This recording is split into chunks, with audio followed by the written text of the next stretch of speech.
All right. Howdy, folks. Today's Saturday. It's Chewing the Fat podcast show, a show where we talk about nothing and everything. We deep dive into many topics: fun, serious, theology, religion, music, all of it. And per usual, I have my co-host, Gregory. Good Uh, evening, everybody. DT Happy is out. Valentine's Day. Sorry. Happy Valentine's Day. DT's out sick, so he's resting up. He'll catch the next one. And as the title said, it's Valentine's Day. Happy Valentine's Day. And I'm sure I'm not the only one out there that's like, what's the deal with Israel? So that's why I figured it was a fun title. United States, Forever Valentine, Israel. Like, I'm just so curious to why, and Laura mentioned it. Like, I've never heard of Israel this often in the news all the time, celebrities, politicians. And we were thinking, like, is it we were just not paying attention? So that's like what's the deal? Like, we don't treat any other allies like we treat Israel, to my knowledge. And as the ticker on the top of the screen says, all these statements and discussions are for education and entertainment purposes only. Their opinion, we're alleged. It's all speculatory, and we're just. I mean, it comes from a place of curiosity because. Definitely. Oh, that's what I gotta pull up too. I gotta find where I had it. I have a little video to pull up. But how are you doing today? How was your Valentine's Day? It was nice. Went to a hibachi place Ooh, yeah. nearby. The hibachi chef Steven, this is the second time we went. Take DT for his birthday, and celebrate him a little late, but still better than never. And we got this guy Steven, who was a lot of fun, and so he was our guy again. Just nice. Oh, it's good. I think if we go back, they have sushi there too, so it's good. So if we go back, we'll ask for Steven. Probably don't even try. Did he remember you? Yeah, that's cool. Let me bring that down so you can see my shirt, and I see you got a new shirt. I do. I have a new shirt. It's a classic. Maybe it's a classic. I remember watching it for the first time with Dave, and he was crying, laughing so hard at this movie. DT, yeah. Abby Normal. Yeah. And if you don't know, that is from the movie Young Frankenstein, Mel Brooks picture with Gene Wilder. And I can't remember his name. Peter Boyle plays the Frankenstein. Peter Boyle is that? Oh, yeah. Peter Boyle is Frankenstein. Yeah. Yeah. And the picture of the guy you have right there. Yeah. Is Marty Feldman. Marty Feldman. Yeah. Yep. And that's hands off. I didn't look that up. I just know that. That's cool. I did not know his name, but it's so funny, that movie. Lean up a little bit. Those are his natural eyes. They're just really that big. That's not an effect or anything. The actor just has huge. His eyeballs are like coming out of his head. Yeah, he's a funny guy. Yeah. But as the show, what's it? I'm trying to find that video. I'll have to find it while you're talking to what.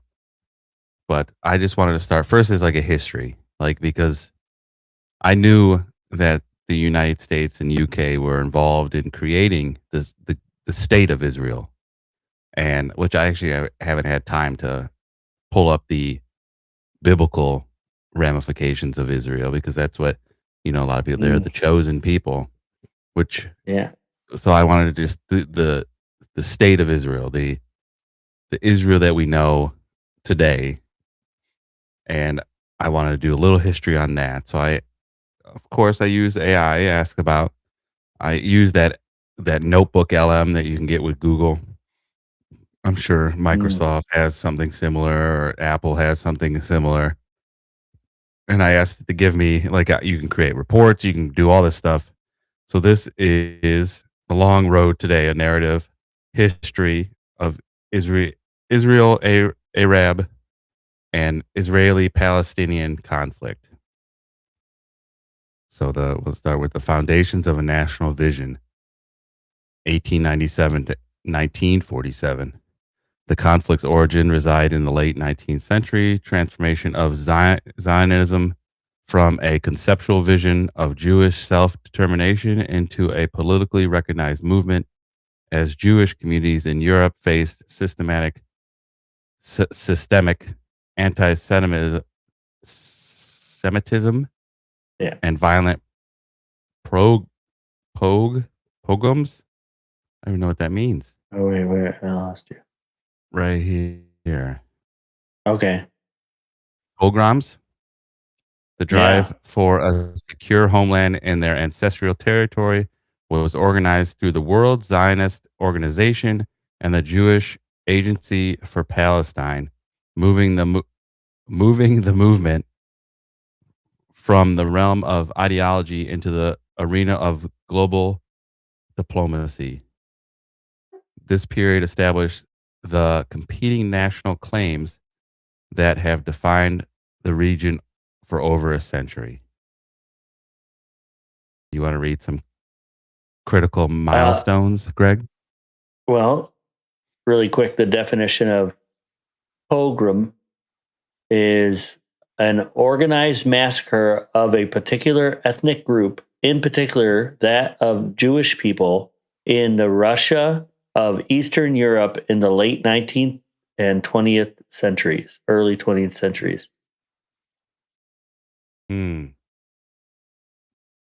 Interesting. That's interesting. Are you glitchy? I'm a little glitchy. I don't know why. No, yeah, you are a little glitchy. I am not. Saw that. Well, yep, cool. You're like freezing every so often. I know. Sometimes I just have to like refresh the internet. Yeah, see, I can watch Laura in there playing video games again. No, she's probably on the internet though. He's sucking up all the bandwidth. So, you want to read some milestones? Yeah, where we at? Let's see. Critical milestones of the pre-state era. 1897, the first Zionist Congress. So what? Convened by Theodore Herzl in Basel. Herzl, I think. Herzl. I've heard Theodore that name before. Herzl. This event founded modern political Zionism for the Jewish community. It established the intellectual and organizational framework for statehood. The Arab response was marked by rising alarm regarding land disposition, shifting demographics, and the potential for political migranization. Sheesh. In 1917, the Balfour Declaration. So what? This letter from British Foreign Secretary Arthur Balfour was the first formal recognition of Jewish national aspirations by a major world power. It signaled the impending end of Ottoman influence by simultaneously sowed the seeds of future conflict by promising a national home in a territory with an existing Arab population. You take the next one.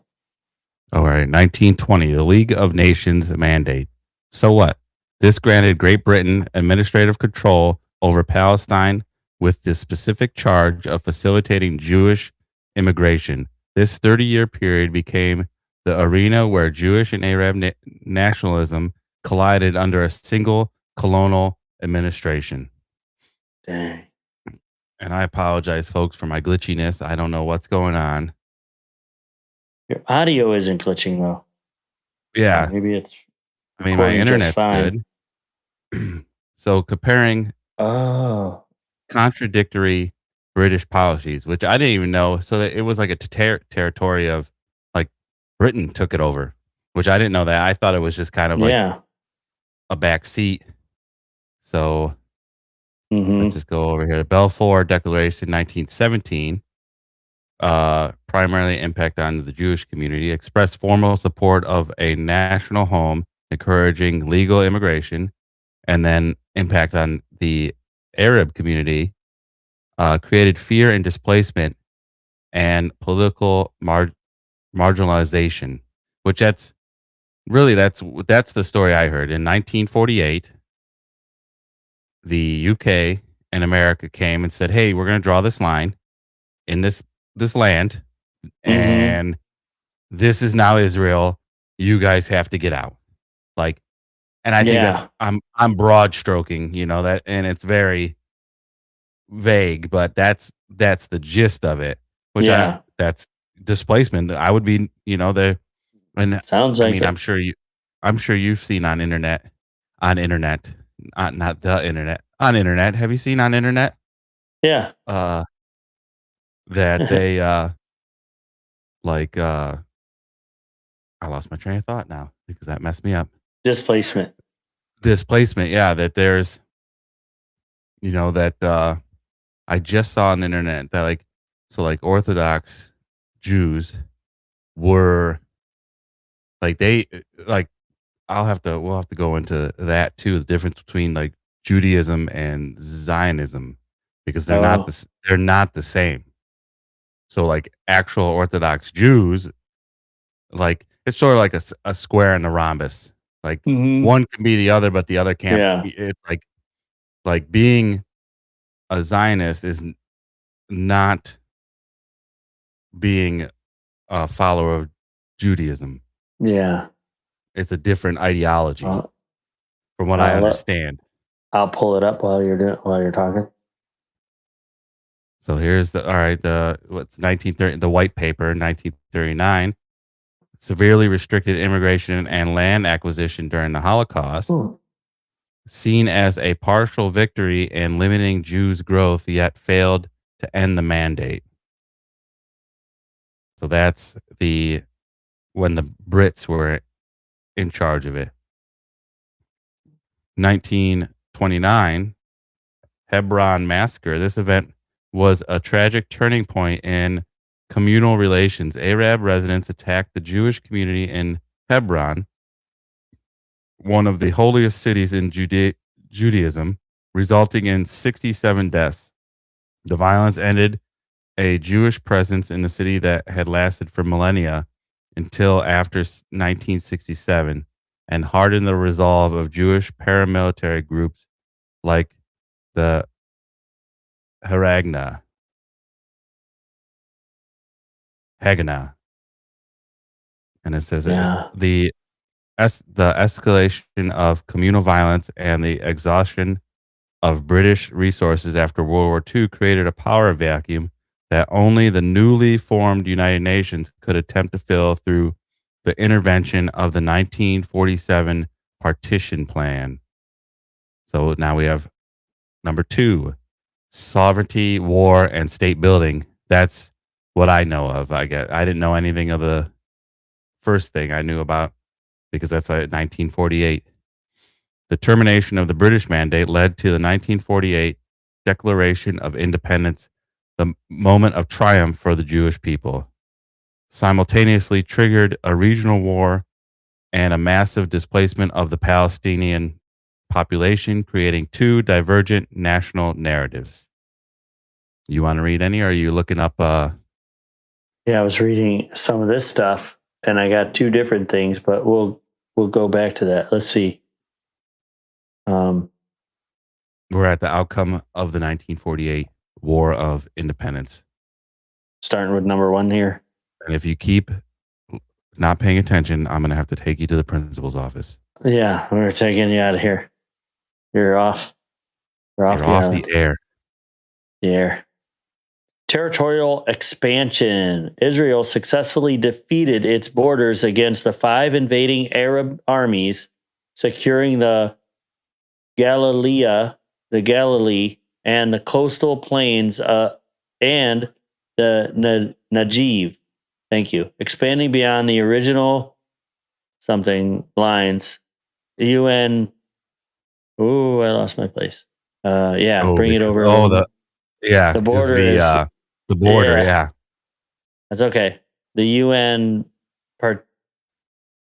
particular lines something partition. to the partition lines to the 1949 Armistice Green Line. Number 2, international recognition. Both the United States and the Sovereign Union recognize the new state Soviet. almost. Oh, so I just have SOV something. Yeah.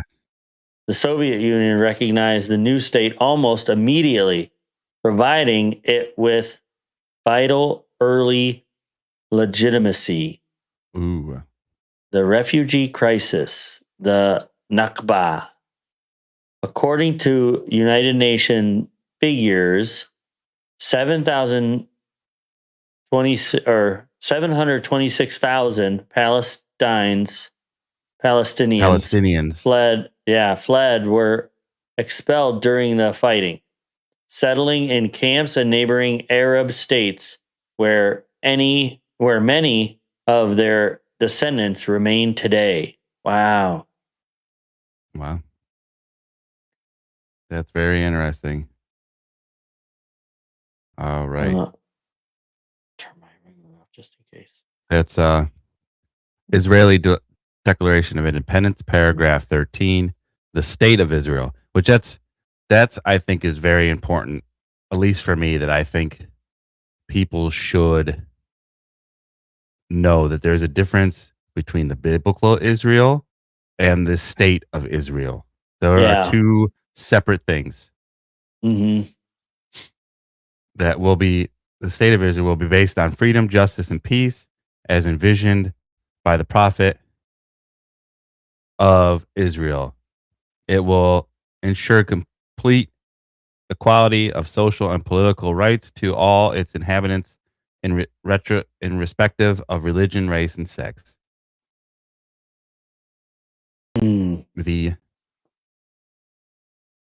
The 1956 Suez Crisis, a framework. The problem.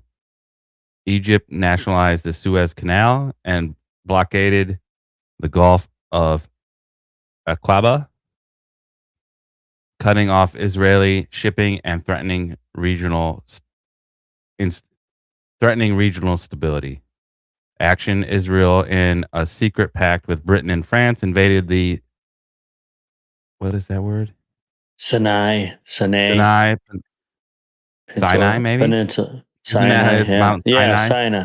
Yeah, Sinai. Which is Peninsula. where cyanide comes from. Is it really? Organ. Yeah, that word, yep. So in 1956. Result: under pressure from the U.S. and USSR, the invading forces withdrew. The crisis boasted Egyptian nationalism under Gamal Abdel Nasser and resulted in the deployment of the UN Emergency Force, UNEF, the first ever UN peacekeeping mission. The tenuous peace of the 1950s, while stabilized by the UNEF, served only as a prelude to the massive military buildups and Cold War proxy dynamics of the 60s. The watershed era, 67 and 1973. I wonder if I change this up. I might have been wrong. Like this. Can't see us as much.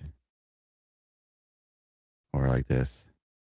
And then we could see it. We're off stage here. But we'll go back to that. The 6-Day War, 1967. I wonder if it's in. I haven't read all this. I wonder if the incident with the United States Navy and Israeli forces is in here. Might have been Territory wrong captured. about that cyanide thing. No? Just saying. Oh, well. It's speculatory. I heard something about Oh, there it is. Mount Sinai, but There's okay, go ahead. So the UN. So these are 6-day war, 67 territory captured. Sinai Peninsula and Gaza Strip taken from Egypt. There more there? No. West Bank and East Jerusalem taken from Jordan. Golan Heights taken from Syria. Chica, come here. The UN Security Council Resolution 242. This resolution established the Land for Peace formula, calling for Israeli withdrawal from occupied territories in exchange for the right of every nation to live free from threat within secure and recognized boundaries. This is something crazy, and I have to do some more research on this incident. The USS Liberty Incident. On June 8th, 1967, Israeli jets and torpedo boats attacked the USS Liberty, a U.S. surveillance ship, killing 34. While the Israeli government termed it as an innocent mistake, a CIA memorandum noted the attack was indicative of gross negligence. The Israeli Court of Inquiry identified a 3-mistake chain that led to the tragedy. And I guess this is the 3 mistakes. Erroneous. Yeah. I love that word. Erroneous reports that Israeli shore positions at El Arish were being shelled from the sea. A miscalculated speed report from torpedo boats claiming the target was steaming at 30 knots. The Liberty max speed was 18 knots. The subsequent misidentification of the ship as the Egyptian transport El Qusur. Now, maybe there's not a number, but how much incompetence does it take before it's deliberate? Yeah, you just weren't even paying attention. Like, yeah, that's why you had so many. Yeah, gross negligence. Like, there would be, I don't know how, and 34 Americans were killed then. 34. Yeah, were killed. That's outrageous. Yeah, that's nuts. And 1967. It's not that long ago. No, not really. Maybe it's this background, because it's moving. I don't know. I'm glitchy, and I should make sure Laura's not watching YouTube on the TV and her phone. Both of them. Does she do that sometimes? Sometimes, yeah. She'll have YouTube on the TV, and then she'll be looking at different videos on her phone, like one or the other. You're sucking up all the bandwidth. Yeah. There's a lot of stuff. Lessons from the 1973. Following the surprise attack by Egypt and Syria, Israel internalized 2 primary lessons. Let's see. I'm just going to open this up here. Nope, that's worse. Yeah, maybe we could read. You broke it. Well, no, I can. The zoomed in version was good. All right, let's practice down here. And we'll do this again.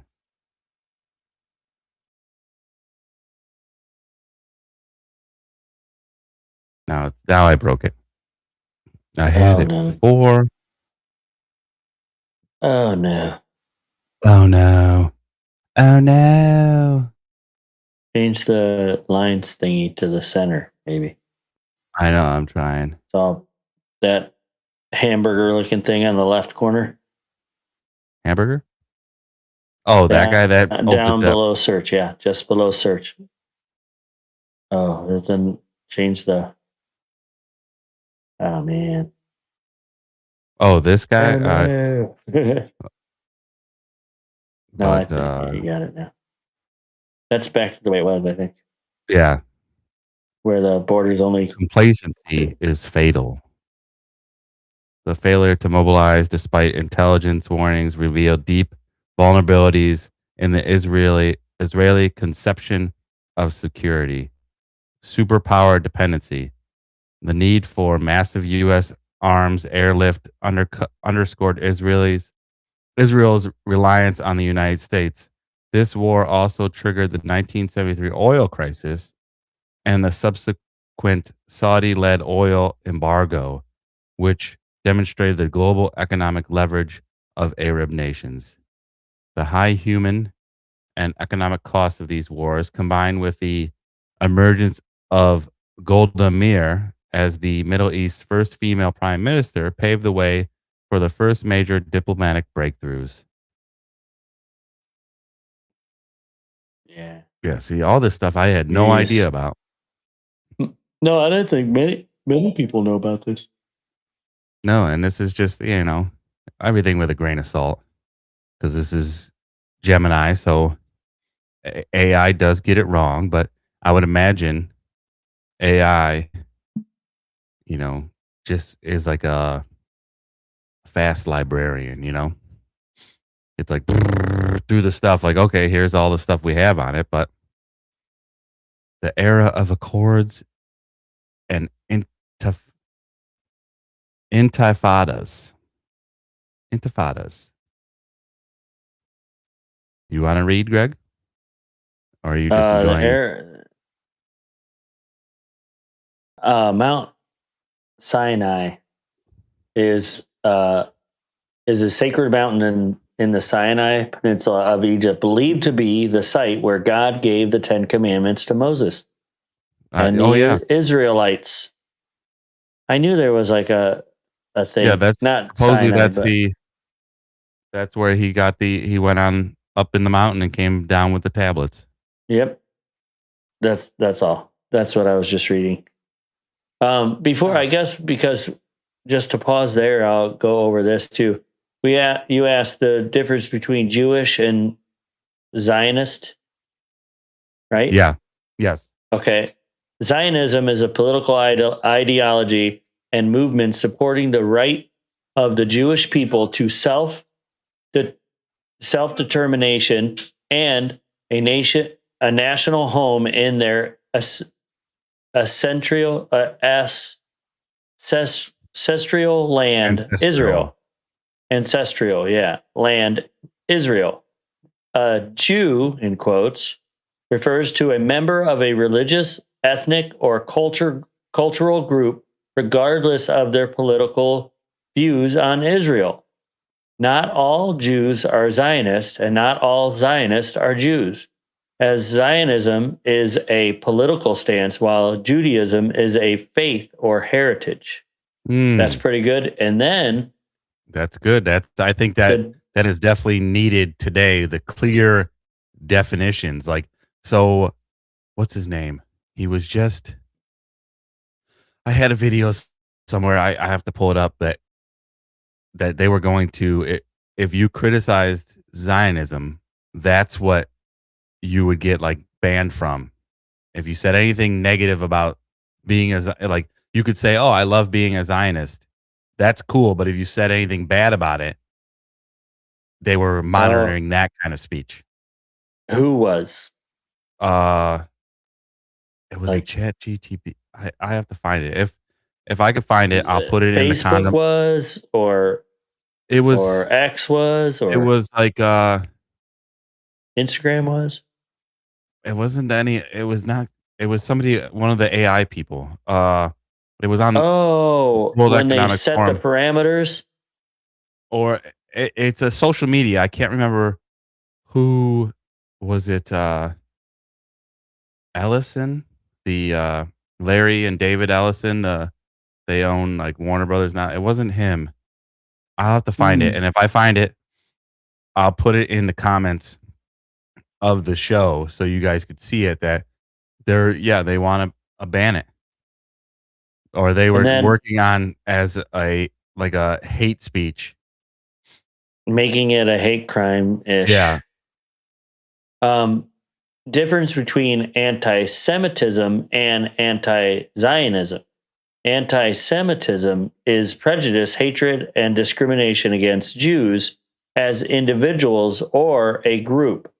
Anti-Zionism is the opposition of Zionism, the movement of the Jewish self-determination and the statehood in their ancestral homeland.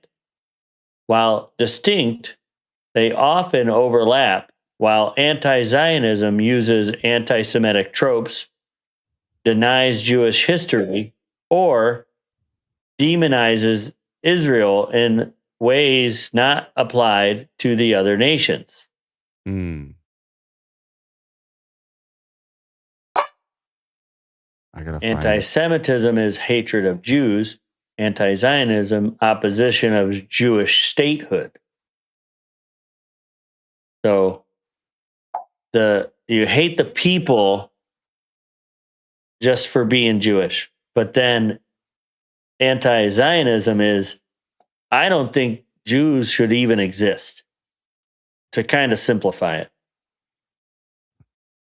So run back by me one more time. So Anti-Semitism is the hatred of Jews. Yeah. Anti-Zionism is the opposition of Jewish statehood. So saying that Jews shouldn't even be at all. They should have never came to existence or whatever. That's weird. So that's weird because opposes the existence of anti-Zionism, opposes the existence of Israel as a Jewish state. It can stem from political, nationalist, or human rights criticisms of Israeli policies, or from the rejection of the Jewish self-determination. I am trying to say I'm a Jew, and you're like, no. I think I don't know. That's not how I interpret it. Like I don't think being anti-Zionist doesn't think you think. And I would say anti-Semitic is you don't think they should exist. Zionist, you don't care that they exist, but they shouldn't have their own country. That's like So opposing the existence of Israel as a Jewish state. Yeah. So Oh, okay. So I just don't. So it's like saying it's like Christians. Oh, all right. Let's just say Montana becomes the Christian state. It's the Christians' land. Yeah. That would be, if you don't agree with that, that would be anti-Zionist. So, did you hear the dog bark? I did not. Oh, good. Okay. It's cutting it out. But it also says, or from a rejection of Jewish self-determination. So I think that's like self-determination. It's very convoluted. I determined that I am a Jew. And that's the problem is they're using those terms interchangeably. Like a Zionist is a Jew and a Jew is a Zionist, where they're two completely different groups. One's a religion and a tradition, and another one is a political movement. And what you read, what you read was some Zionists aren't Jewish. Yeah, and so that's at the beginning, is not all Jews are. That's on. Yeah, that was on the other one, I think. And it's just like what we said in the beginning of the show. It is so weird to me, like that everybody everybody and their brother. It's like, I'm sure you've seen the video, the pictures online. You probably could pull one up. Is all our leaders have gone and touched the wall, which I Oh, heard a thing. This is alleged. I've heard it. You can look up. It's not even a Jewish wall. It's a Roman wall. Like, it's not even has anything to do really with, but I guess it's like representative of uh the Jewish people, the what's the word I'm looking for?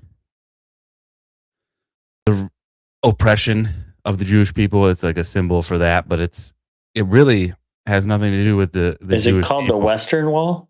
I think so, yeah. It's actually it's a Roman wall. It's like Roman built. Wall of Jerusalem. Sorry. Several world leaders and high-ranking officials have visited and touched the Western Wall of Jerusalem, a significant gesture of respect. Here, you can throw mine up Okay. because you can read along. You got it. Yep. You see Yeah. it? Several world touched the Western Wall. Connection to Jewish holy site. Key figures include U.S. President Trump. How'd you zoom in? I don't think I can zoom in. It's in the depending on it's the 3 dots at the top, at least for Chrome, wherever your menu is. Right here, maybe. Yeah, and there should be a little zoom. Yeah, there it is. They boop. Is that better? Here's this is alleged, speculatory. Do you know what U.S. president didn't go touch the wall? It's not Trump because I think he did it Well, recently. it just says right there. Yeah, it says, you know what U.S. president didn't go. The only one that I understand, and this is speculatory. Ronald Reagan. No. Damn it. He's my favorite. I'll give you a little clue. He left the earth earlier. He didn't leave the earth by natural causes. Oh, Kennedy? Yeah. Kennedy did not. He's one of the only people that didn't touch it. That could have been Abraham Lincoln too. Yeah, they didn't travel across the sea. But yeah. So words. A significant gesture of respect, diplomacy, and connection of the Jewish holy site. Key figures include U.S. President Donald Trump, who was the first sitting U.S. president to visit in 2017, and Secretary of the State Marco Rubio in 2025. So let's do an image. How do I? Yeah, here we go. Ooh. There he is. And he put the. You have to wear. Oh, there's Obama. Do you have to put the yarmulke on? I don't know. Even if you're not Jewish? I did ask me about the yarmulke. It's like a symbol so that you know somebody is always watching you from above.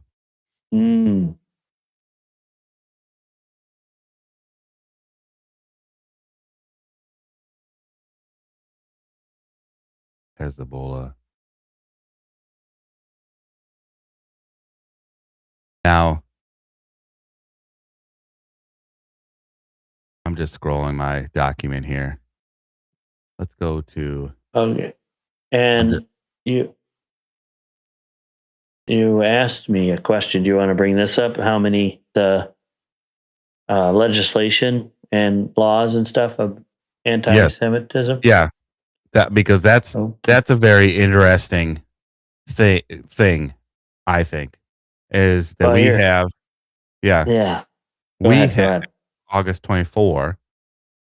The United States and the District of Columbia have adopted the International Holocaust Remembrance Alliance, IHRA, working definition of anti-Semitism through legislation, executive orders, and proclamations. These measures, which often define anti-Semitism for use in state agencies and education, have been enacted to combat rising instances of hate, with many states adopting the definition since 2016. So 35 of our states have something in the books policy-wise for anti-Semitic remarks. Yeah, and actually, you saw something that said 37 as of 2025.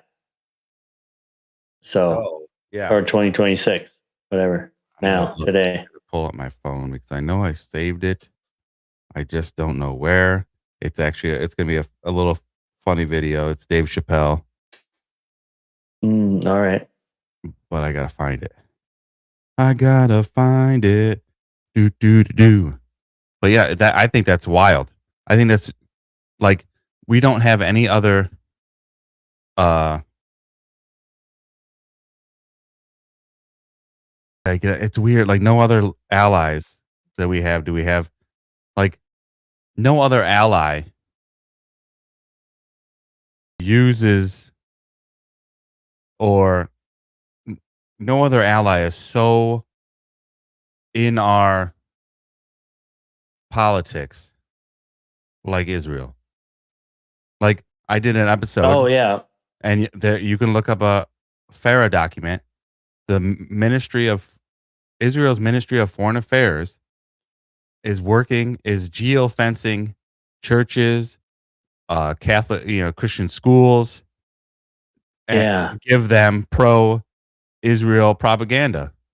Like that's not alleged. They have a FARA document, which is Foreign Agency Registration Act or something like that.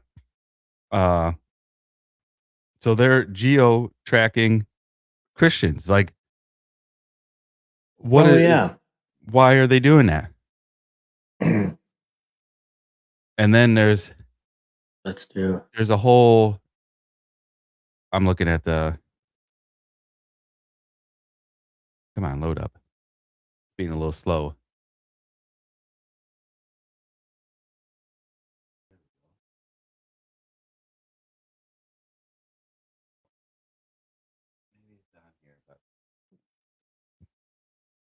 There's and that's it's another thing that people don't talk about. It's not in mainstream news. Well, it's not in mainstream news now because it's geofencing. Yeah. And you spelled geo wrong. Oops, that was typed it backwards. Nobody's talking about it now. Nobody talk about it is like Christians are being killed like in Nigeria. Like 60 the last story I saw was like 64 Christians were killed in Nigeria. No news coverage. Or very little. Now it's Nancy Guthrie, which there's no new updates on Nancy Guthrie. They did this huge raid and nobody was caught. Or it's the Epstein files, which, speaking of Epstein and Israel, allegedly there are photographs. Greg's got them pulled up, I think, of allegedly a person in Tel Aviv, Israel, that resembles him. So, and there's supposedly in the Epstein files, they had a document that they put him out, and Stranger Things dummy, who knows? Fashion. Yeah. I don't, I wouldn't be surprised. This could just be a guy. It just could be a guy, but who are those guys next to him? That's odd. I mean, they're all crossing the street at the same time. Are they? And I don't know. This is what I don't understand about like either private security or law enforcement. They all wear the same things. Like when they're undercover, they wear the same things. Like, oh, here's the 5'11" pants and the shoes and a baseball cap and glasses. Like I don't know you're undercover. Like same with the bodyguards. Like if you're trying to blend in and not dress like this. Yeah. Here, everybody wear this. Wear this, the mechanic jacket with wear a funny shirt. Yeah, just they all dress the same. It's like just like the unmarked police cars. They're all the same car. It's all they're all Lincoln. They're all Crown Vics. Yeah, like the Cadillac. Really? Like drive something else. Drive something else. Plain color. Yeah. They're white or black. White, black. Tahoes. Oh, it's unmarked. It's still Tahoe. It's I know it's it. a You know? it's a black expedition. Yeah. It's not unmarked. It's marked. We know who you are. Yeah. We've seen a cop movie. Yeah. Tons of them. So this one here, I'm gonna click on it. Oh, come on. Oh, How do you visit? what do you mean? Oh, I don't. Oh, I didn't want to go to. I didn't want to. Oh well, it's there now. That does look like him. This one. it's that face. It's He's that making the mouth. he's making the duck face. That is the face he's always. It's just his face. His lips are stuck that way forever. This guy, I would say, looks a lot. I like him. That's very close. My wife would be able to point out the facial intricacies. Well, yeah, she's got facial recognition like nobody's business. Whatever these lines are, there's. Don't just yell out actors' names as you pass through the. She just yelled Mickey Rourke. Come tell us why. Oh my goodness. So there is a. Oh, did I stop sharing? Oh, maybe I did. Well, I got to share this. Oh yeah, let me. You can take mine away, I guess, for now. Hold on, she's coming over. Oh, here we go. In this one, he looks like Mickey Rourke. Oh, a bit like Mickey Rourke. A little bit, yeah. Duck face. The duck face. Mickey Rourke looks. If that looks like Mickey Rourke, then Mickey Rourke looks terrible today. He's looking rough. Well, wasn't he a boxer too? Mickey Rourke. Yeah, I think so. I thought he left Hollywood. He was boxing for a boxer. Bit. Yeah. All right. Here's this. This is what I want to show you guys, and this is also Gemini. Yeah, we're gonna zoom yours in too. Yeah, looks better. Okay, we're done. We're done with that one. Let's close that. I saw this and of course, the grain of salt. I saw it on the internet about the AIPAC,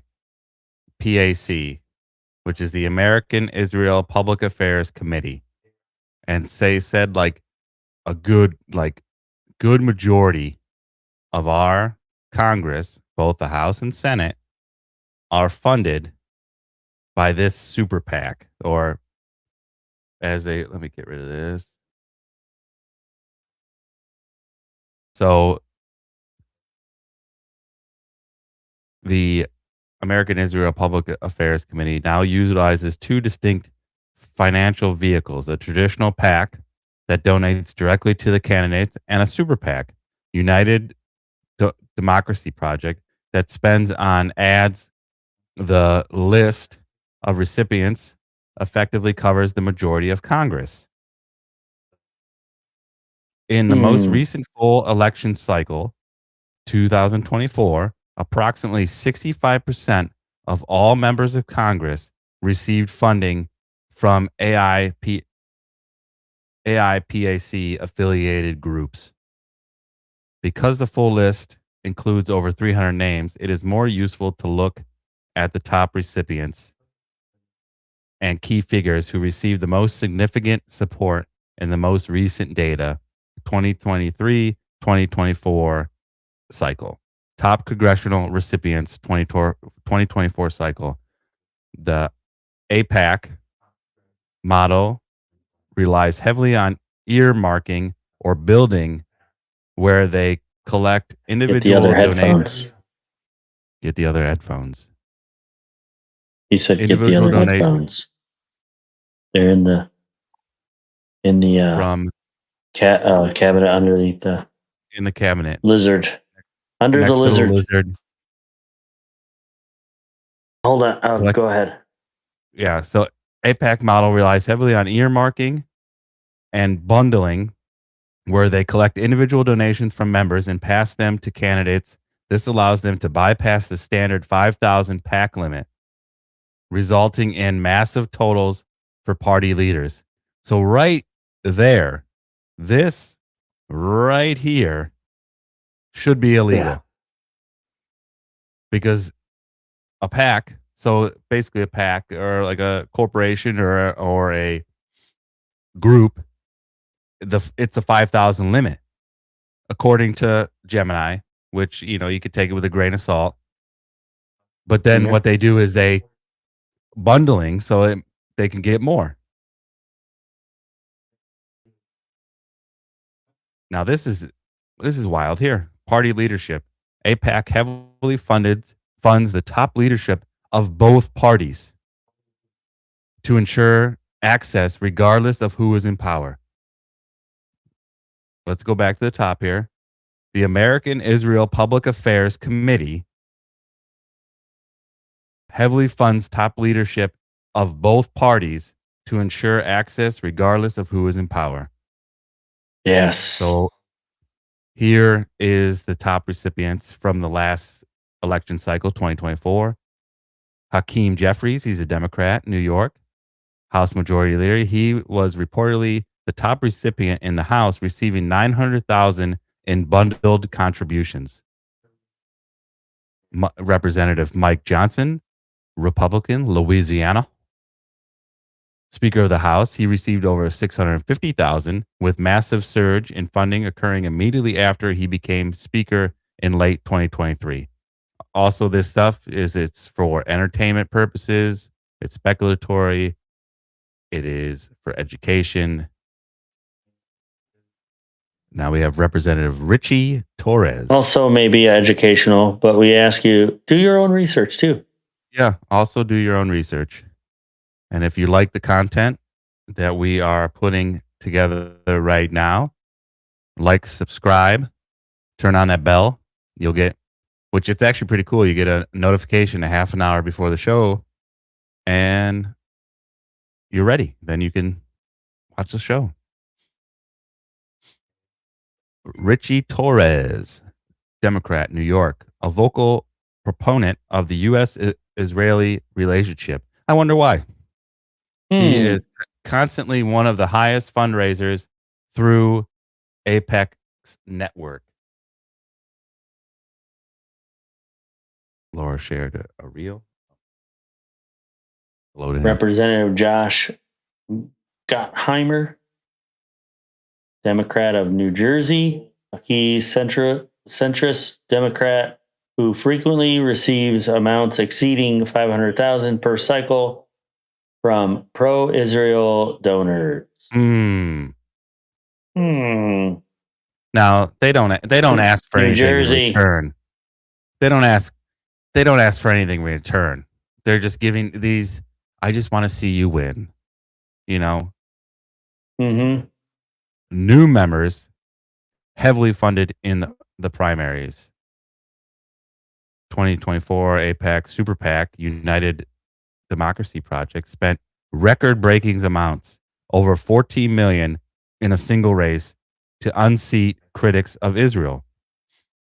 Why would we want to get them wrong out of there? What is wrong with criticism? Like, it's a weird, as I said, it's weird. Like, we can't criticize Israel. Why not? Right. We can criticize ourselves. We can criticize Russia, Germany, France, England. Why can't we criticize Israel? Because they're the chosen people. Somebody I saw said that they're technically, and this is alleged, speculatory, Israel is not their. It was like a video of a Orthodox Jew that Israel is not their land because God did not give it to them. And in the Bible, God will give them their land. And they've been, why in the Bible they've gone through their tribulations is because they've fallen away from God. And God will return the land to them when he deems fit. So there's a bunch of people that from what I watched, there's a huge group of Jews that don't acknowledge Israel because it wasn't given to them by God. It was given to them by the United States and the UK. They made the state of Israel, not God. So there's that whole thing. But why can't we criticize? They're doing shady shit. They should, hey, you're doing shady shit. Knock it off. They fall under criticism. They could be I don't think anybody is above criticism. vicious. They fall prey to vicious rhetoric. George Latimer, Democrat, New York, successfully challenged incumbent Jamal Bowman. Wesley Bell, Democrat. I think MO is Missouri. Maryland. Successfully challenged incumbent Cory Bush. Glenn Ivy. Probably Ivy. Top recipient of AIPAC support during his initial primary and re-election. Other notable top recipients based on Federal Election Commission FEC data from the last full cycle. These members consistently appear on the top tier of AIPAC bundled recipients. Senator Jackie Rosen, Democrat. Representative Haley Stevens, Democrat, Michigan. Representative Don Bacon, Republican, New England. Representative Young Kim. Isn't that a rapper? That would be Nevada. Any is Nevada, I believe. Or not. NV, November Victor, and NE is not New England. Nebraska? NE is Nebraska? Maybe. Let's look it up. Pull it up, Jamie. I'm pulling it. Type it in. Young Kim. NE I thought that was State. a rapper. Nebraska, California. right there. Nebraska. Ted Awesome. Lieu. So NE is Nebraska? Uh-huh. Mm-hmm. What is MO? Missouri. Missouri. Okay. MI is Michigan. How the money works. Important. A lot to distinction. California. Yeah, a bunch of people in California. They are A lot for of that Democrats. little list. Yeah. They do lean Republican. towards the side, but how the money works. Important distinction. When looking at these lists, you will see two different types of money. AIPAC PAC, direct support. This is money given directly to the politician's campaign. As mentioned, AIPAC bundles checks from thousands of American members, allowing them to give hundreds of thousands of dollars to a single candidate like Hakeem Jeffries. He's an idiot, in my opinion, but he's not very bright. And then the United Democracy Project, Super PAC. This group cannot give money to the candidate. Instead, they spend millions on TV ads and mailers for the candidate or against their opponent. This was the primary vehicle used to elect George Latimer and Wesley Bell. And then here, this is for the audience. Since the list changes weekly with new FEC filings and the 2026 cycle is currently underway, the most accurate, granular, and searchable database is maintained by OpenSecrets. You can view the specific dollar amounts for every single member of Congress by searching for AIPAC in their PACs section. OpenSecrets, check that out. Yeah, so OpenSecrets, you can watch all of it. You can go and find out who's funding them. Ooh. Now, Steph came in, maybe just to be pretty on camera, but I think she had something to say. Yeah, what do you got? That the way you announced that as AIPAC, but you finally said it. You kept calling it AIPAC. Yeah, AIPAC. It's most commonly known as AIPAC. AIPAC. Is that what you came in to say? Really? Oh, well, thank you. And that I just learned that Ted Cruz was a recipient of AIPAC money. Yeah, they said it. Well, according to that document, it's more than, and this is from 2024, approximately 65% of all members. So think of that. So they got the majority. That's a majority. Yeah. Yeah. That's all they need. I mean, to influence for sure. as the stereotypes for Jews goes, you know what, supposedly they're cheap, so they just bought what they needed. So, Then like, that would only be 51%. yeah. Well, they wanted to That's just ensure. enough. Yeah. They wanted to go the extra mile. Yeah. They only needed 65. Well, no, actually 60. A lot of things need 60% to pass, not just 51. They need 60, so they gave themselves a margin of error. 65%. Mhm. If someone goes against what they were doing there. Yeah. They think they bought them, but really they didn't. Yeah, forgot what they paid for.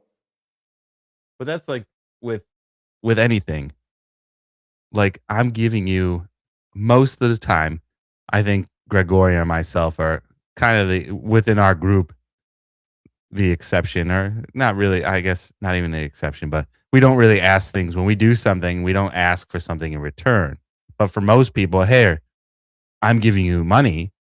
I expect, just like the Godfather, I'll help you, but there'll be a day when I have to call on you and you'll return that favor. You'll return that favor. So So you don't think that arrangement's going on with this stuff? Like, listen, I'm going to get you elected, but there's going to be a time when I'm going to need you to vote the way I tell you to. for sure. For sure. But it's just, I didn't know. How many of them have gone to the wall, the West Wall? Isn't it like all of them? All of them, except for allegedly, there are probably more that didn't go to the wall, but JFK didn't go to the wall. What? Yeah, it's. Well, when was Israel established? That was 64, 60? 1948. Oh, 48. Okay. 60, 06 to present, we got the defense, proxies, and normalization. I'm just looking at that whole history. 67. Oh, was it 67?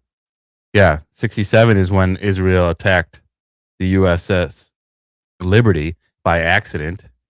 But that goes like, it's just not, not just this incident. Like, how much incompetence adds up to deliberate?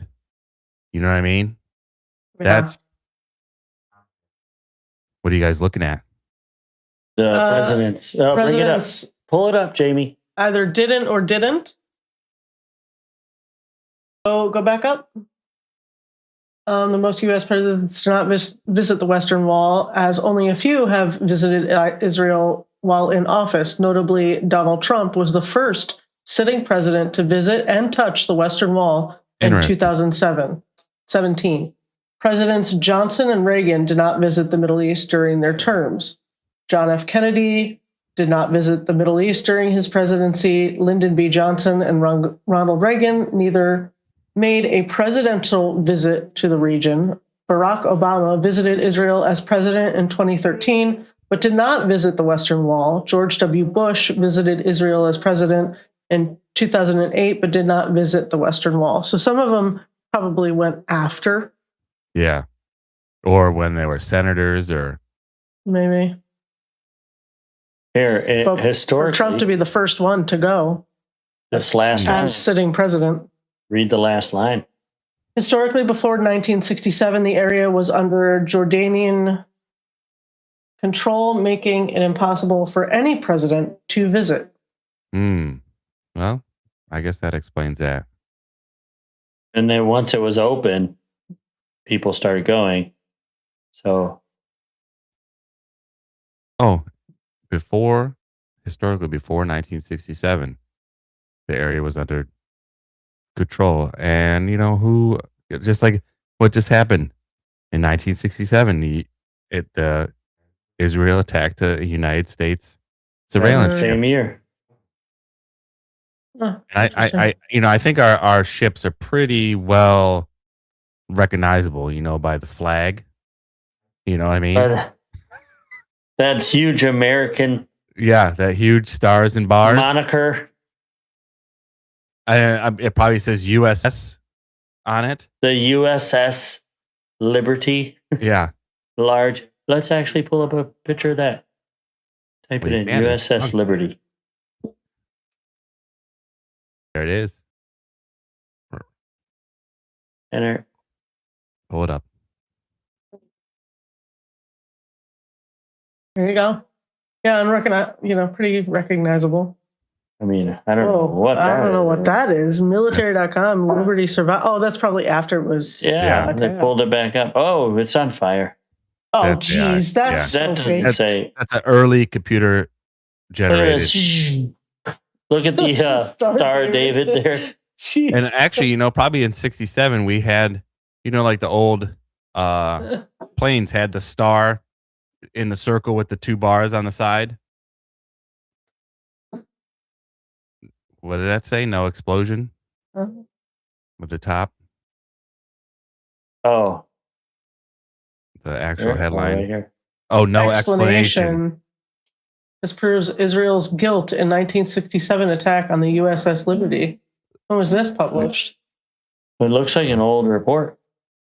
It'll be usually under the, Oh, maybe at the end of it. That's the A 1966 photo. Wow. Oh, But they she gotta let the doggy out. oh, the doggy. Who let the doggy out? But it's Oh, the little baby. Oh yeah. let me get rid of this here. Boop. And let's go back. Star Trek. Star This is the Trek. stuff it tells. The U.S. Liberty AGTR-5 was the U.S. Naval Technical Research Ship attacked by Israeli forces in June 8, 1967 during a 6-day war. All right. Oh. I'm gonna pull you down. I'm gonna play this. 171 injuries. Okay, go ahead. Yeah. I'm gonna share this tab. Let me get it queued up here. Nope, that's not it. But That's not it. I'm trying.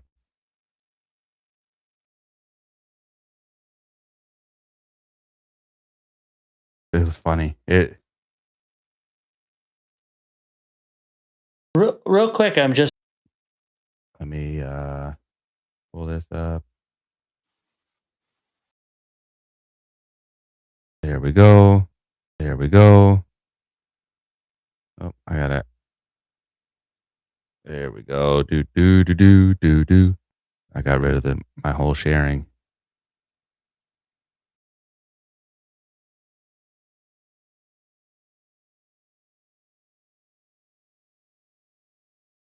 All right.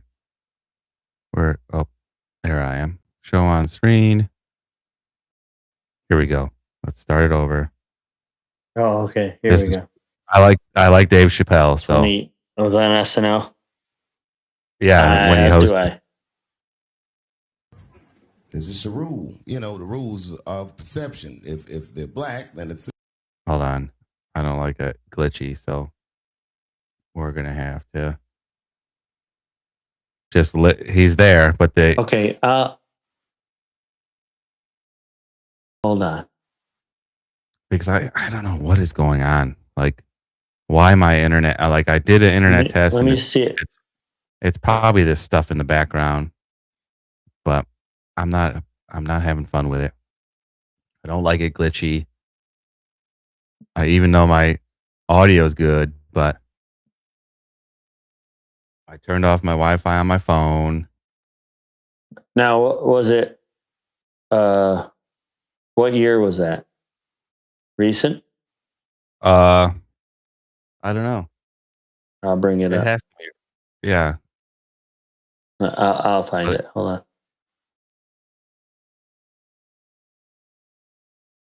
Yeah, so you're glitchy. I'm glitchy. I just don't understand. I want to play that. I want to type in like that part of it, like you just did. What's the topic? What do you mean? Just one word topic about what he was just saying. Because if I play the whole monologue, it's like 11 minutes long. But I guess, yeah, if they're Here's the little tag: is if they're black, then it's a gang. Maybe that will work. And then we'll do our fact of the day, or our this day in history, and then we'll wrap it up, because I'm not a fan of this glitchiness. And I have a wired connection. Like, it shouldn't be a problem. But we're always learning, we're always adapting, figuring it out. We're figuring it out.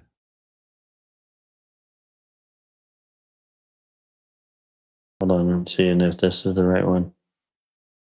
Yes, this is. Okay. Well, I'm going to play it from here. Let's see. All right. Okay, hold on. Okay, pull it up and let's see if you can hear it, because I might have fixed it. All right, Okay. it's pulled up. You ready? Let's see. Yeah. Hopefully you can hear this. Nope. Damn it. Okay, hold on. Here, I'll just play it and I'll have it small, Okay. because it's really, there's nothing. You can't. I wonder. Yeah, if you played it, if it's not on the stage, it won't.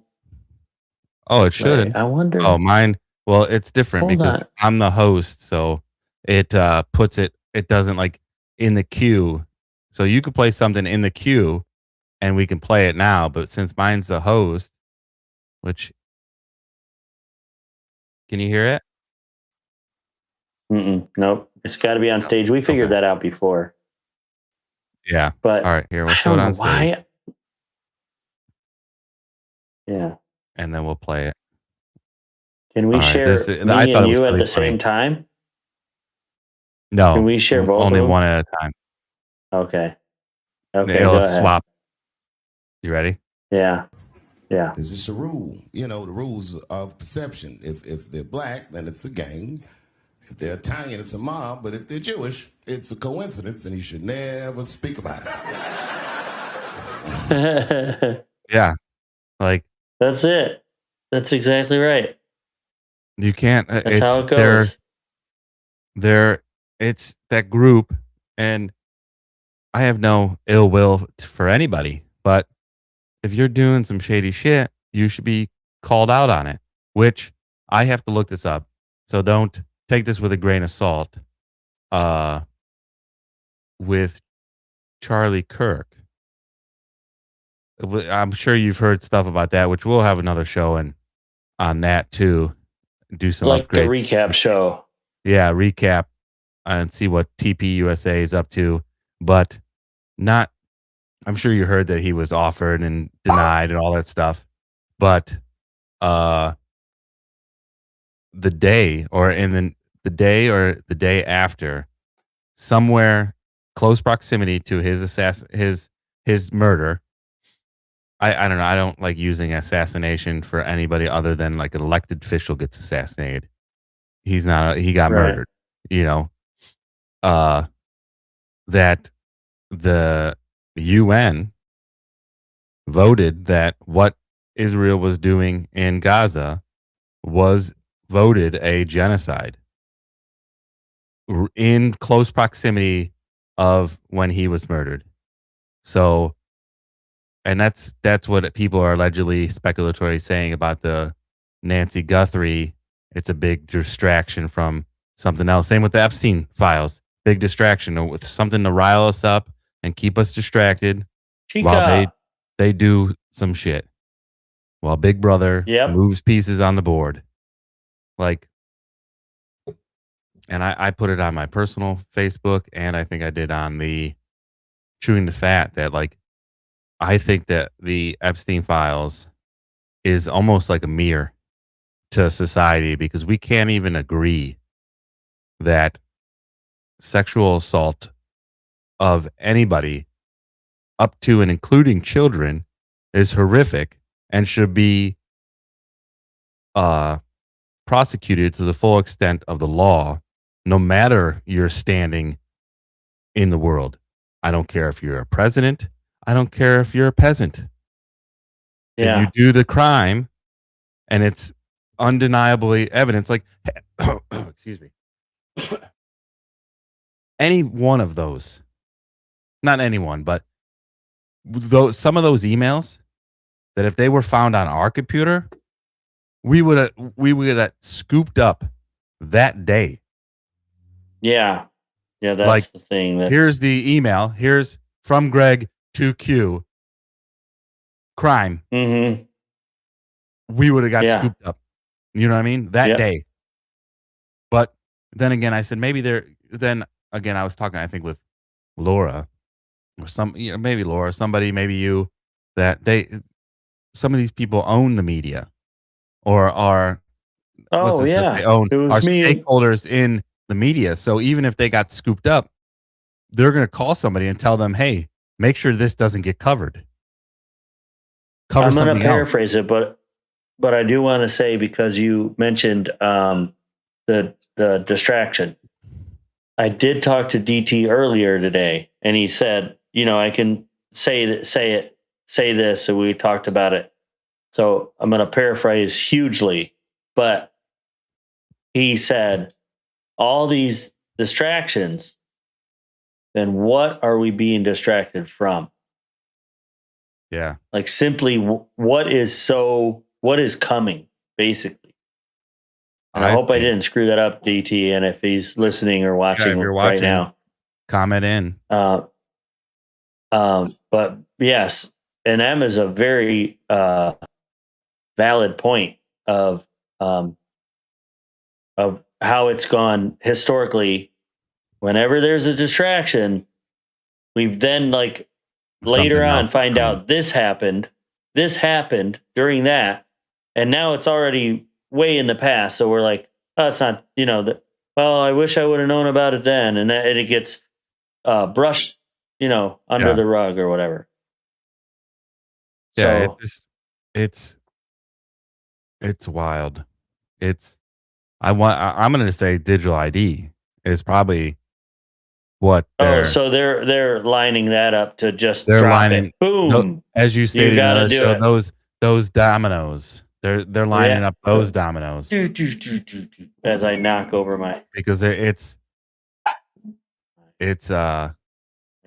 wild. Actually, maybe they're just distracting us, and maybe I'm being dramatic. They're distracting us from the end. Like, I watching, I saw some things, and it's hard to not be discouraged. And I posted that, like, we just, sometimes you got to start the fire one candle at a time. Like, and it's very difficult for people to break their line of thinking. Like, it's like the cognitive dissonance, like that. Yeah. This information, they can't process it because it's going to shatter their perception of the world, or how their the world perceived operates. their perceived reality. Yeah. Yep. So, but sometimes you just be kind to somebody else and this and that, because we want you in here on the podcast. I saw something online, and I can put the stuff in the comments, or I'll post it. What I could do, because I haven't done this a lot. I can either do it. I could post it on the Facebook page, or YouTube itself has like a post, and I'll post the videos that I talk about on it. Oh, yeah. And because I saw a story that the UK Parliament, the Labour Party, I think it said, decided not to, maybe I sent it to you guys in the group thread, decided not to prosecute this guy that was found guilty, or found, I don't know the end intricacies. Game. Yeah, the intricacies. He was found to have raped like a 13-year-old girl, and they decided that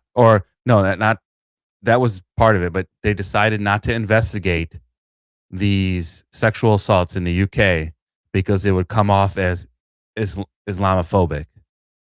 So I was like, that's if we're not in the decline, we're definitely on the edge of it.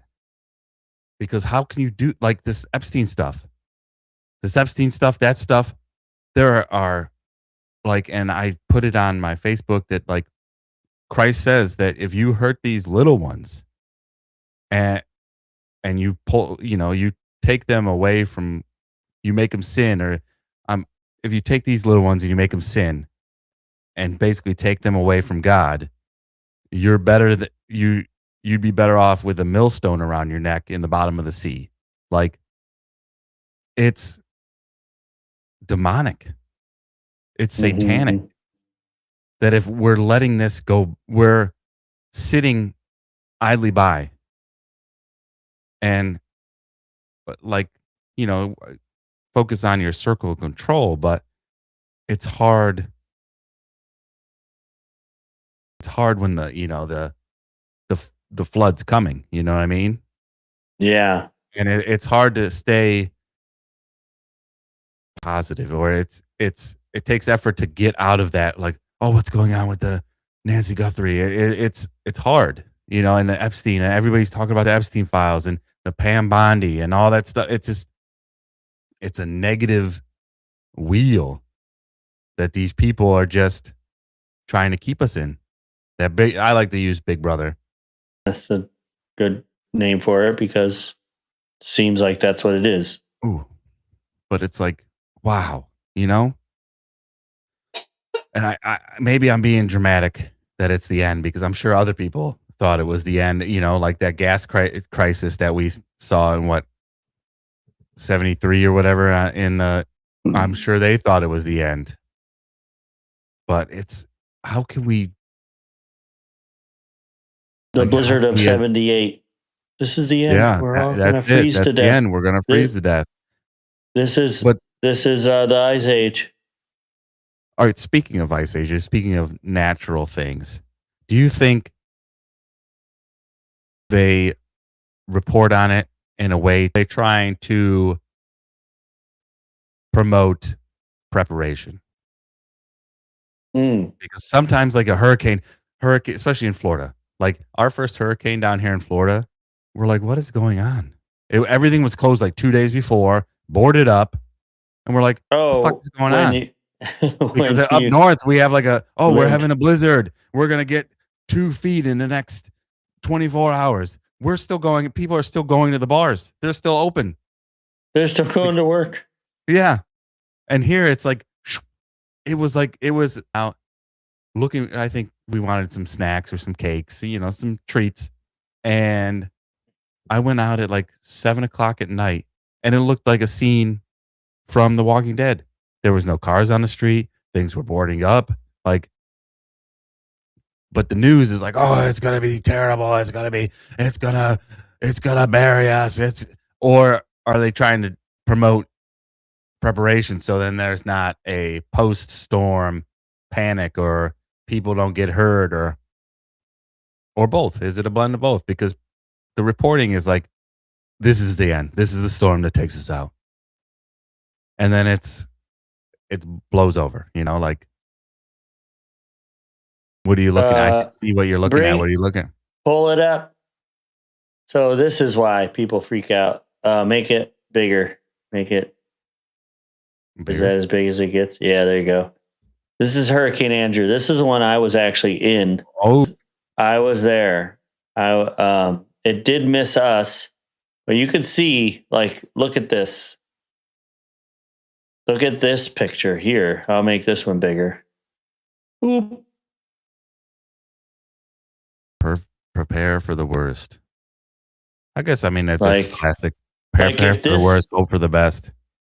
But this is what no tape in the windows or boarding them up didn't matter, right? But this is why people freak out. If they're aware of any of this, like, and they say that the path is going to go near you, then people do this. Well, this is also, all I can tell from this picture. These are modular homes. Yeah, most of them. Let's go. But there's so much, like, these are not. That's what I saw that story about UK. And I was like, well, that's the end of the West. Like, because like, how can you not investigate sexual assaults because I think it's going to hurt Gross. somebody's feelings? You know what I mean? A group of These are- people's feelings, and the group of people, Yeah.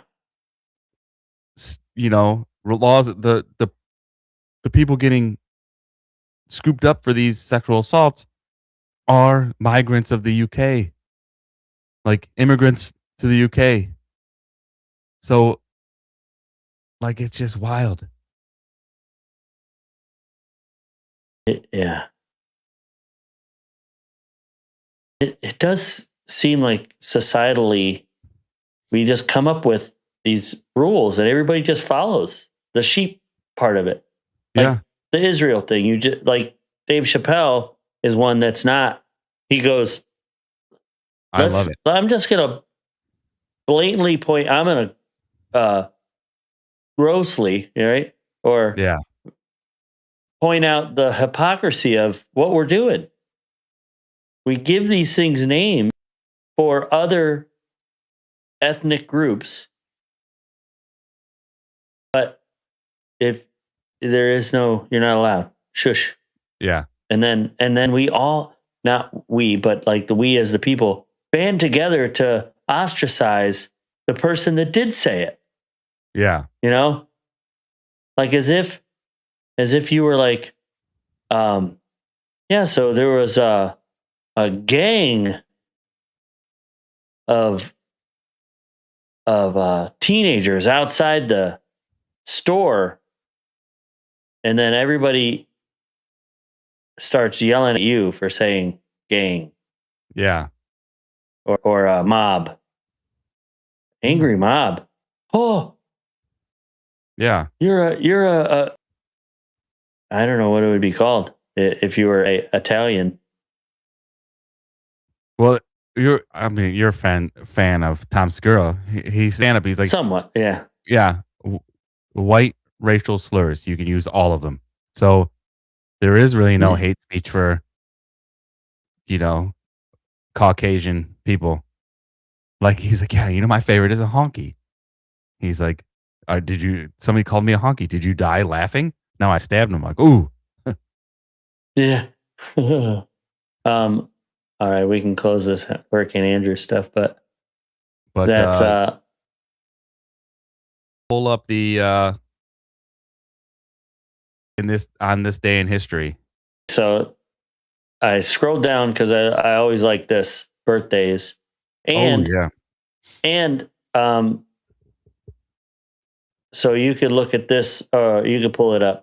And I'll talk. Hold up, Jamie. These are all today. Celebrities born on today, the 14th of February. So that's kind of fun. Simon Pegg. My trainer today was Jay Woods, last name Woods, and I swear the supervisor was like, "Hey, Greg, you're going to go with James today." Then I found out his last name is Woods, so I'm like, James Woods, and it's actually. But are you like really James, and you just go by Jamie? And he's like, "No, I'm Jamie." I was like, "Oh, wow, that's cool." Because James Woods. And then he's like, "But my dad's name was James." I was like, "Oh, that's cool." And then he's like, "Yeah, I don't really know who, like that. I don't know who that is." Basically, is what he was saying. And I was like, "What?" So I bring up a picture. Of course, I go to my favorite site, IMDb, and James Woods is born on April 18th, same as Keanu. Oh, nice. Yeah. So that's Rob just Thomas? a side note to birthdays. Yeah, Rob Thomas. This is isn't that Michonne on Walking Dead? Maybe, yeah. Or yeah, same, and also in Avengers stuff. Yeah, I'm pretty sure that's her. Oh, yeah. And Wakanda. yeah. So I didn't know one that and was the same, right? I have no idea. I don't think no, I think they're different. Maybe. I don't know. Maybe they're the same, maybe different.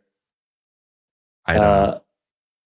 So now going back up for Here's some famous Frederick Douglass is born on April 14th too. Oh, nice. So famous April birthdays. 14th or February 14th. Sorry, I said April. Yeah. Here we go in 1978, just before I was born. First micro on a chip or microchip is patented by Texas Instruments.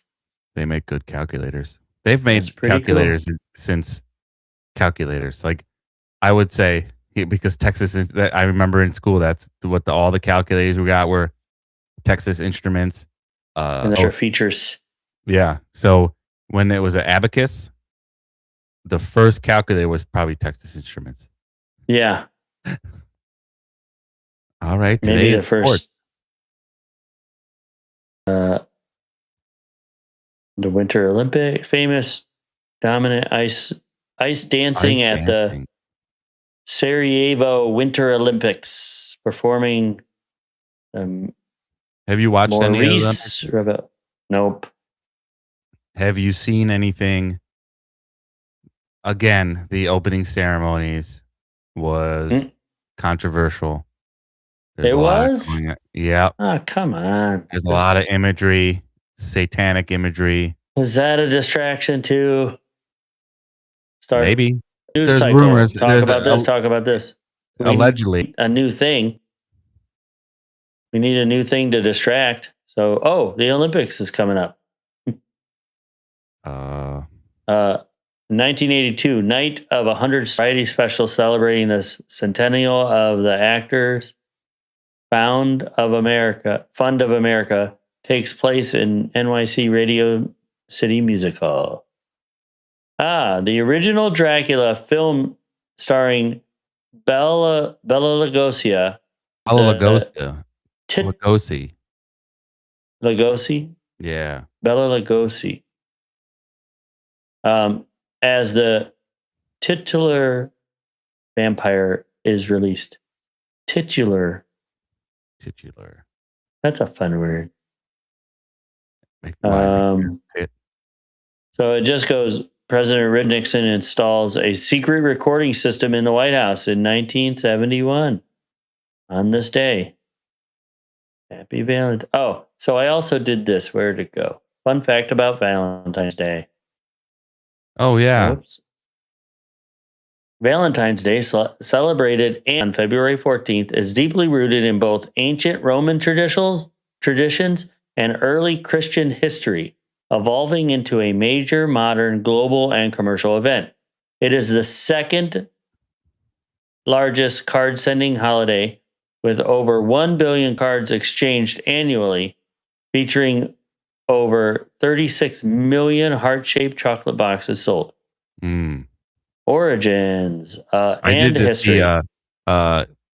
Laura's dad sent a reel that showed, hey, we're celebrating Christmas cards, and it shows a couple in the aisle, and they're like, oh, that one's perfect, and just hands it to her, and she hands him one, and they're like, oh, thanks, sweetie, and they give a kiss. He's like, oh, we just saved $10 and put it back. Yeah. Because Origins, and that is pretty funny. That is, I'm sure there's people that actually do that. You know? Yeah. Ancient roots. Let me turn this back. Ancient roots. It is to have originated from the Roman festival Lupercia Celia. That's terrible. Calia? Lupercalia? Yeah. In mid-February, a fertility festival that was later replaced by St. Valentine's Day by Pope Gelasius the First in the late 5th century. The first Valentine. The oldest recorded Valentine was a poem written by Charles, Duke of Orleans, to his wife in 1415 while he was imprisoned in the Tower of London. Wearing a heart on your sleeve, the quote. This phrase originated from the Middle Ages, when young men and women drew names to pick a Valentine and wore that name on their sleeves for a week. Oh, like literally. Oh, wow. Banned holiday. In 1653, Oliver Cromwell banned Valentine's Day celebrations in England as part of a Puritan effort to eliminate immoral celebrations. Symbols and traditions. Chocolate origins. Richard and George Cadbury introduced the heart-shaped boxes of chocolates in 1860. 1860. The Cadbury bunny guy? Yeah, Cadbury eggs. Oh, here we go. XOXO meaning. The X originally signified the Christian cross in the Middle Ages, often used in documents to represent faith and sealed with a kiss, while O representing a hug. I knew that. Letters to Juliet. Go ahead, you read that one. Every year, the Italian city of Verona receives about Verona. Yeah, I think it is. 1,000 letters addressed to Juliet of Romeo and Juliet, which are answered by the Juliet Club. Wow. Wow. Love notes. In Victorian England, sometimes sour, insulting, or vinegar Valentines were sent to reject unwanted suitors. Ooh. All right. Pets included. Roughly 3% of pet owners buy gifts for $1 billion in 2026. Wow. High stakes proposals. Over 220,000 marriage proposals occur on Valentine's Day every year. Teachers' gifts. Teachers receive more Valentine's Day cards than any other group. Global variation. Yeah, that is. Global variations. In Japan, women traditionally give chocolates to men on February 14th. And men return the favor on White Day on March 14th. Oh. Ooh, I'm going to Japan. Maybe get myself some chocolates.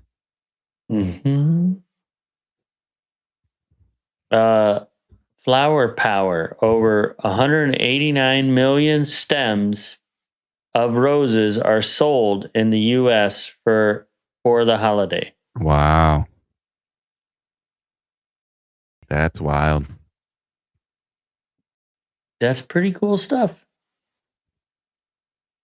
Yeah, that's pretty cool. I'll send you an image of the Olympics. Off air, so we can see that. But actually, you know what? What's the that's pretty good. What's your closing remarks? Love vastly, love wide. Just give love. And there was in the Hallow, it was a good Christian isn't to be liked, but to love. So it's not to worry about if people like you. Your job is just to love your fellow man and woman. Yeah, that's for sure. That's it. I think that's where we get our, like, we're not looking for anything back. It's, if you need help and I can help you, yeah, sure. Yeah. I think the two of us have done this in our lives several occasions. You're going to your car, you're in the parking lot, and you see somebody struggling, and you're like, "Oh, let me grab that case of water for you," and you lift it in their car. Yeah, I've done that a bunch of times, and it's not like I'm not trying to prove myself or like, "Oh, watch, I'm doing this so people are looking." No, I see somebody struggling with a large television. I'm like, sir, let me help you with that. I don't know what this guy, I Yeah. can't remember what he was putting in the back of his car, but it was freaking heavy. And I was like, sir, can I help you? Yeah, I think I got it. Yeah, I don't mind. All right. Like, yeah, it hurts my back. And my closing remark is I know there's a lot of wickedness going on in the world right now, and try your very best to not despair. Reach out to somebody if you're, having a rough day, and because you're not like, I know Big Brother and the media is trying to make us that think all this stuff is ridiculous, that we're the minority, but we are the majority. Like, and I feel it in the vibes that the hens are coming home to roost. Like, more and more people are paying attention. I don't like that. Oh, more people waking up. Everybody's awake. They're just not paying attention. Yeah. That, like, the corruption is getting it's almost getting too much to ignore. Like, there's no way that you can't see it. Too obvious. Yeah, too obvious. It's getting blatant. Yeah. But do not despair. You're not alone. And even if, like, there was somebody that Pete Holmes and George Janko video, like, in the deep, darkest depths of hell, Christ is with you. In the highest peaks, Christ is with you. So even when you're at home by yourself, you still have God. He's not taking anybody. And he never takes a day off. Never takes a day off. But you guys all have let's put this up here real quick here. Like and subscribe, turn the bell on. It really helps the show out. It helps the engagement, helps the algorithm. We have in the description of the show is if you want to get a Chewing the Fat t-shirt. It's there. Our affiliate, Dubby Energy Drink. It's pretty good. Use the promo code CHEWING and you get 10% off. And, just like and subscribe to the page. It helps us. It helps us grow. It helps us get out in that ocean of YouTube. And we'll catch you on the next one. God bless. Good night. Good night. Well, then you won't, then you rather not go. I'm going to say it to you. These three little words and they mean that we are through.